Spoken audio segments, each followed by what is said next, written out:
Hey guys, so Jiu Niangzi and Ezra, Euphoria has just been announced.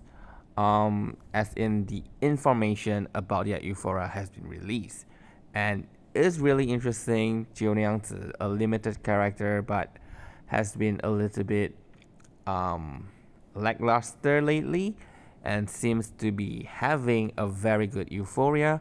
Then we have Ezra who get double Euphoria. Why are all the star unit getting double Euphoria? Like we have Lilia and now we have Ezra. Anyway, both of them look pretty awesome, and we will go through the kit together. So the first one here is Jiu Niangzi, which is rank 1. She have a new effect. While in tipsy status, which is she's channeling after you use S2, basically she enter tipsy. Being hit by an ultimate no longer remove that status, right? So this was a disadvantage given to Jiu Niangzi because at the time when she was released, she was the best DPS that we have. So they kind of like need to tune it down a little bit. So they added this gimmick where if she got hit by ultimate, it cancels her channel. So now basically they just add this Euphoria to rewind or reverse the negative gimmick of a kid, right? So they remove that, and then after other allies does an extra action, grant liquor and intoxicated to stuff. If not mistaken, this intoxicated is a new buff, and this buff increases incantation mind and is stackable, right? So you want a party that do a lot of extra action. Every time they do that, you feel up Jiu Niangzi's liquor stack as well. Then here it say if intoxicated satisfies certain condition, which is what we do not know, casting Baijiu ladle will immediately release bottoms up. Then re-enter tipsy status again. So now if we use bottoms up, we attack and follow up by that, like droplet of water follow-up attack. And when we use Baijiu ladle, she enters channeling status and only will do follow-up attack the next turn, at the start of the next turn. So now with this, you use Baijiu ladle, immediately Jiu Niangzi will cast bottoms up. At the start of next turn, Jiu Niangzi will cast another bottoms up. So which means now in one round itself, plus the start of next round, you can easily have 3 bottoms up being used, which is pretty insane already for rank 1. Then rank 2, when releasing ultimate, increase ultimate might based on the number of intoxicated stack. After releasing ultimate, gain liquor based on the number of intoxicated stacks. So for this ultimate, she have penetration rate. So actually, if we pump up her ultimate might, she'll hit pretty hard. But most of the time, we would build a team that is focused on incantation rather than ultimate. So sometimes I do feel like this ultimate is an extra. I do want to do more follow-up attack instead of ultimate. But by no doubt, the ultimate actually hit really, really hard.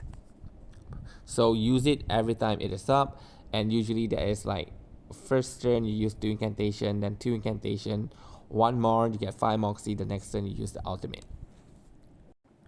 For rank 3, at the end of the round, gain additional intoxicated based on stat up, positive, basically based on all the buffs that all allies has, which is quite similar to her liquor stack before. Like based on the number of different type of buffs, you get more liquor stacks. And now instead, since liquor can be granted through extra action of other allies, so it shouldn't be much of a problem to get liquor stack anymore. So now they added this new mechanic or this new buff, and it hops into the previous mechanic for her liquor. At rank 4, higher incantation rank of Baijiu ladle will give more intoxicated. Okay. And after another ally actively acts, Jiu Niangzi trigger an additional attack identical to the current bottoms up. So I'm not sure what it means by identical to the current. Do we have to use bottoms up first? And then if other characters use their incantation, then Jiu Niangzi will continue to trigger bottoms up again and again and again. Or basically this is just rank 1 bottoms up. Or if you are using rank 2 Baijiu ladle, then the bottoms up will be rank 2. Okay, And I'm not sure how many times you can do that. So if let's say I use Baijiu Level, um, rank 2, and then after that I flutter page using S1, then Jiu Niangzi will do a follow-up attack, and then after that I use flutter page S2, and Jiu Niangzi follow up with another bottoms up. If that is the case, which seems to be, she will be doing like, I don't know, 1, 2, 3, 4, 4, 5, 6 bottoms up in one round. So she will be ditching out a lot of damage, making her rather useful, especially in raid. So in terms of team comp, obviously Pickles will be the pick, but here I also put Anjo Nola, so now you can link Anjo with Jiu Niangzi and they will both be doing so many follow-up attacks and damage is crazy. And here we want Flutter Page as well, because now if you're doing so many follow-up attack, Flutter Page will be able to gain a very huge benefit from it. Mercuria is a very good support now as well, because every time she do bottoms up, it's a rank incantation. Rank incantation will increase cosmic energy stacks. So if she's doing like so many 4 times, 5 times bottoms up, then Mercuria cosmic energy will be at top. Alright, so very good synergy there. Augurs as well. The thing is that if an ally actively casts an incantation, so usually what this means is it should be in the spell dock or being queued up to be used. And Argus follow-up attack does that, like you get the additional card at the end and she will attack. So I'm not sure, but I'm hoping that additional attack at the end will also trigger bottoms up. Then we also have 37. Again, Jiu Niangzi doing follow-up attack will trigger 37. 37 then do follow-up attack will then give Liquor Stack to Jiu Niangzi. So now there's better synergy between these characters. So they are very much, I believe, to be viable as well. Then we have the sustain. So here I recommend like Lopera, because Lopera has additional follow-up attack, and also the Creek conversion and everything will benefit Jiu Niangzi a lot. Then Bebel, especially in Reverie now with the Ashen, the new myth manifest in Glober, which is Earth mineral. So that gives the synergy for mineral theme. So Jiu Niangzi and Babel would also make sense. And obviously Kakania as well, for being one of the best sustain that we have. So basically just pick 1 or 2 from each category and then you can form the team. So the next one is Ezra. Ezra has 2. This is the first one. So the first one I can call it the healing Euphoria. The other one is the dynamo Euphoria. So rank 1, when an ally loses HP, gain Amber Blood. Ultimate no longer restore Eureka to the other ally. So again, they're stripping off that kit of Ezra entirely. So instead, it will increase Amber Blood at the end of the round. If Amber Blood satisfies certain condition, each mushroom restore a certain percentage of lost HP to other allies. So it means the mushroom now heals. Then Amber Blood gain energy for Cup of Amber, and each time ally loses a certain amount of HP, Amber Blood is gained. So at the start of the round, Amber Blood upper limit is updated based on the team total maximum HP. And if we click Cup of Amber to use the incantation, drink the life of the living, which consume Amber Blood and restores the amount of HP to all allies. So there is a lot of healing. Rank 2, when casting a normal incantation, causes the caster to lose a portion of HP, increasing the number of mushroom planted. And Ezra as 1, stimulus to the mind, turns the shield granted to all ally into healing, equal to the shield value. So yep, healing a lot. So when consuming Amber Blood, increase the healing done. If the caster HP is below a certain percentage, the healing done is further increased. At rank 3, casting a normal incantation, if the mushroom are full, further consume a portion of the entire team's current HP to make all mushroom grow. So with all this mushroom grow, and then it will trigger more healing and things like that. So Ezra is becoming like the healer right? A very strong healer. Um, and lastly, rank 4, when the mushroom mature, all allies recover a portion of their lost HP. Again, this is like the fourth instant you can recover HP. And Amber Blood increases. At the start of the round, if Amber Blood satisfies certain condition, a portion of Amber Blood is consumed to make all allies recover a portion of their HP again.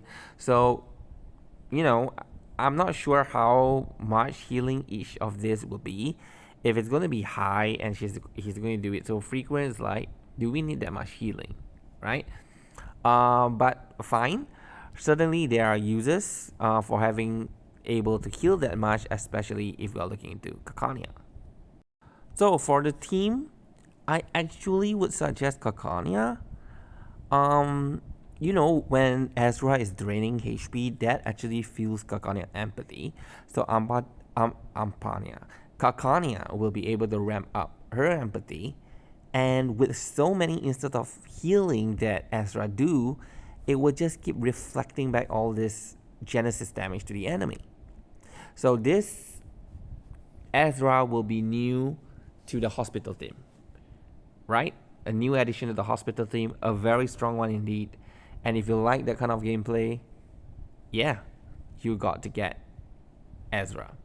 So other than that, Ezra with all the healing that he provides, definitely can be in most team, right? So don't just like zoom in into, oh, he only function in this team comp. No, he probably can function in a lot of team comp. And lastly, Samwise Eternity team, because they are also HP lost.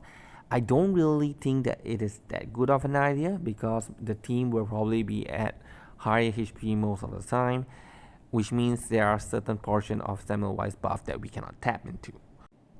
So for Samwise and Eternity, I would prefer a shielder rather than a healer. And it seems like Ezra skill doesn't no longer provide shield, but instead turn into healing. For his second kit, at the start of the round, if under the effect of Surging Electric Field, activate Surging Electric Field. So if not under the effect, so the array, I felt like this is perpetual, and if it's gone, like expire, then Ezra will instantly cast it. So what is the, like, that would be extremely broken, but probably not, because after an action, gain a certain amount of dynamo, and at the end of the round, funnel the dynamo into Surging Electric Field. So what happened is that you need a character that's able to generate dynamo, and you want to put the dynamo into the Surging Electric Field, and that will buff the entire party.